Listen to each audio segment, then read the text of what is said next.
Ayan, good day po sa inyong lahat. Sa mga baguhan ano, na hindi pa nakakalam nito. Ito po yung sa XR 150. Ayan. Ito po yung laman doon sa may ano. Ayan, makita nyo. Ayan, dito. Ito po yung mga engine. At ituturo ko po sa inyo kung paano po i-assemble nito ano.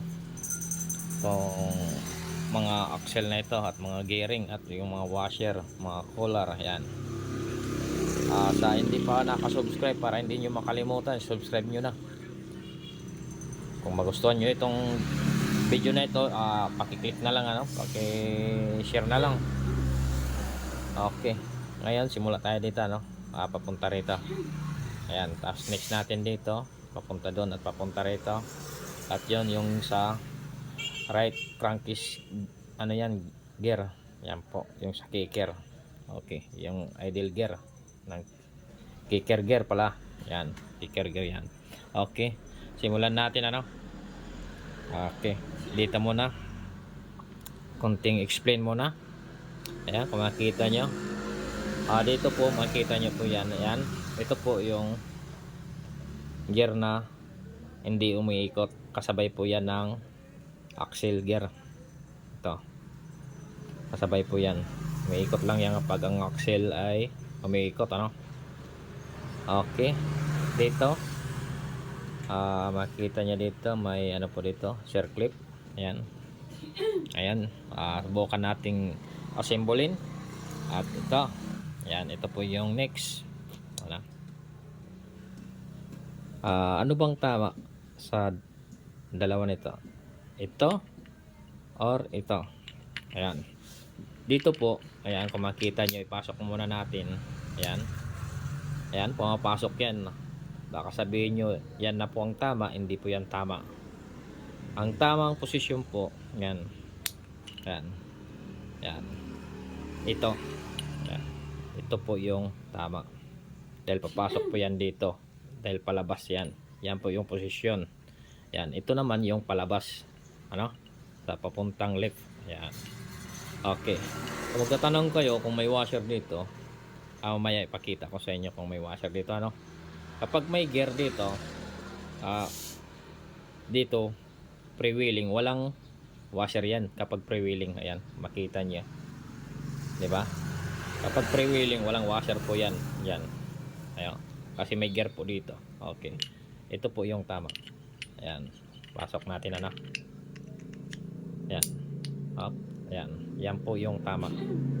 Ito po sa XR 150 ano, XR 150 po ito. Ayan, next natin ito. Dito po, kung makita nyo, ayan, may washer po ito. Ayan. Ayan. Ito naman yung washer dito. Ayan, nakikita nyo. Ito po. Ayan, para po sa stopper ng change gear. Ayan. Okay. Ito po. Ano bang tama dito? Ito or ito? Ayan. Sa may nagtatanong, dito, ito po yung tama ano. Ayan, tingnan nyo. Ayan po, ayan po, pumapasok po yan. Ayan, kabilaan po yan, pumapasok. Okay, next natin, may washer ba dito o wala? Ito, walang washer ito. Bakit sinabi ko walang washer? Kasi kapag may kita kayong ganito, ayan, may groove, may mga kelat na yan. Ayan, kapag hindi naka-freewheeling, ayan, pag hindi naka-freewheeling tulad nito, sasabay lang sa axle, walang washer yan, walang washer dyan, di ba? Ayan, oh, ayan, ito po yan, ayan, walang washer. Ayan, dito lang may washer dahil itong tatama sa bearing ano, ito po, ayan, para hindi po nagkaroon ng friction. Ayan. Ayan. Yan po yung saktong assemble. Okay. Okay, next tayo. Ito naman yung axle bearing na main drive. Tinatawag na main drive. Output. Ayan. Unahin natin. Ano bang unahin natin? Dito or dito? Okay. Kung magtatanong kayo, unahin natin muna dito. Sa front. Dito. Ayan.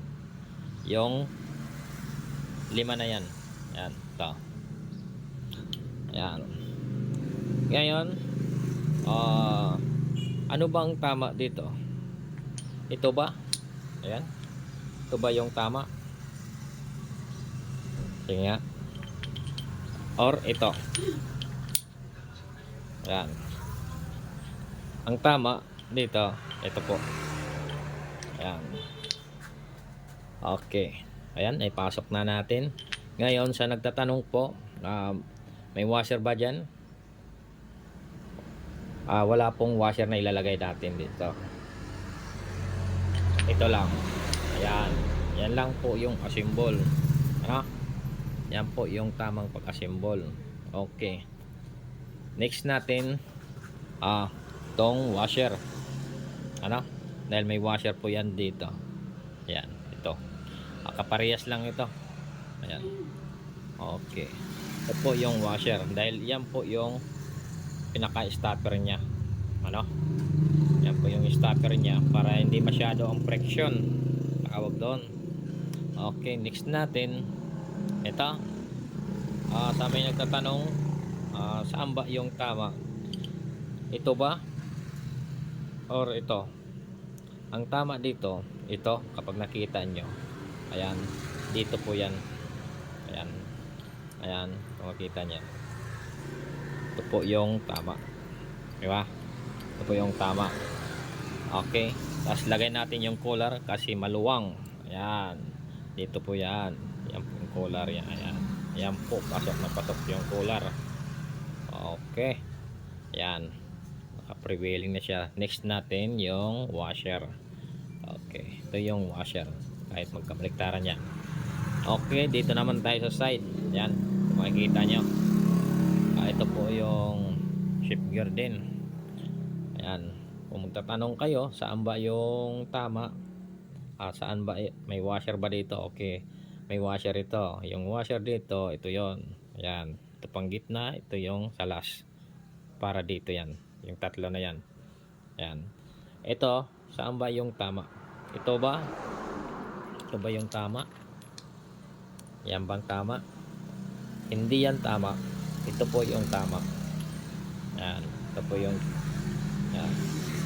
Dahil ito, ayan, kung makita nyo, dito po yan. Ayan, ito. Yan. Ito po yung linalagyan ng torque shift. Ayan. Okay. Yan po yung tama. Yan po yan. Nakita nyo. Okay. Okay. Dahil ito yung palabas. Ayan. Ito po yung palabas ng kanyang posisyon. Ayan. Ito po naman ang next natin, washer. Ayan. Ito po yung washer. Kapares lang po ito. Kahit magkabaliktaran po ito. Itong dalawa. Ayan. Kung makikita nyo. Kahit saan sa kanilang dalawa, pwedeng gamitin. Ano? Ayan. Okay. Ayan. Dahil stopper din yan. Oh. Stopper po yan.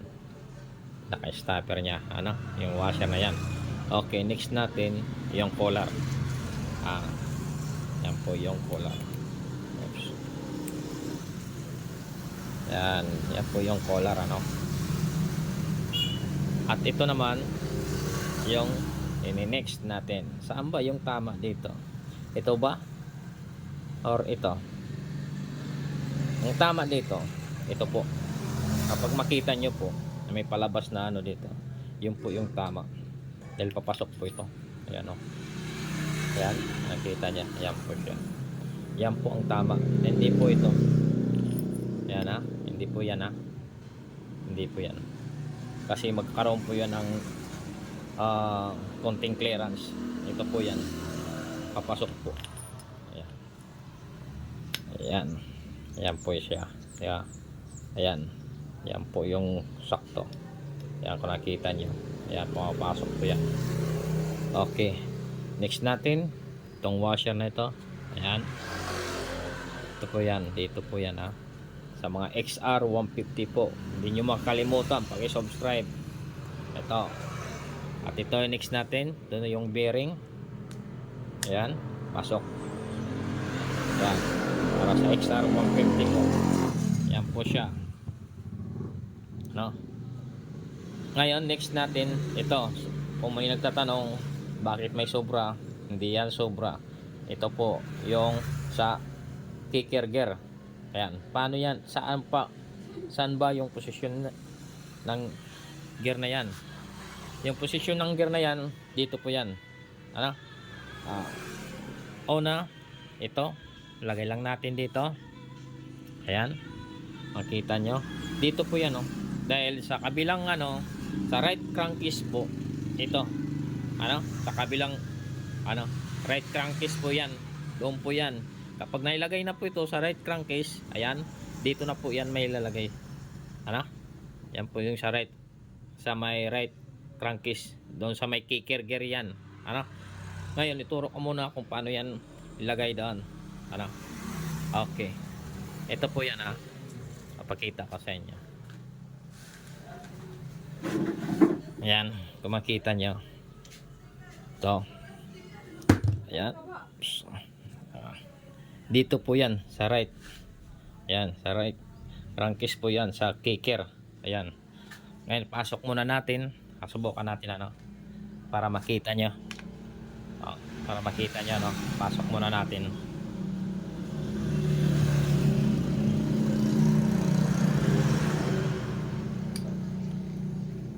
Ayan.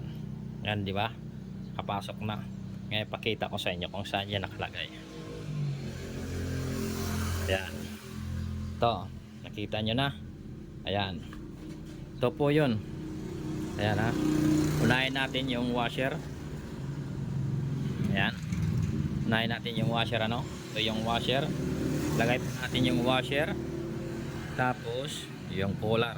Ayan. Ayan. At ito naman, yung gear. Saan bang tama? Ito ba? Doon? Or ito? Ang tama dito, ito. Kailangan hindi po ganito. Kasi sasayad po yan dito. Ha? Kita nyo? Ganito po yun, ha? Pakita ko sa inyo. Ayan. Ayan po yan. Ayan. Di ba? Ayan. Kung nakita nyo. Tapos, next nyo, itong washer. Kaparehas din yan sa kabila. Ayan. Ayan po siya.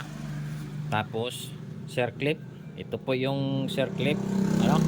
Dito po yan. Ayan. Ayan po yung circlip. Oops. Ayan po yung circlip. Okay. Kung nagustuhan nyo itong video na ito, ayan, paki-share na lang. Yan lang po. At yung pag-assemble ng gear, ano, para hindi nyo makalimutan. Ito po yung part 1. Sa part 2 po, assemble natin dito naman sa kabila. Ito, babalik natin doon. Okay, thank you very much. Salamat po sa nanonood. At maraming natutunan naman kayo. And God bless sa inyong lahat. Thank you.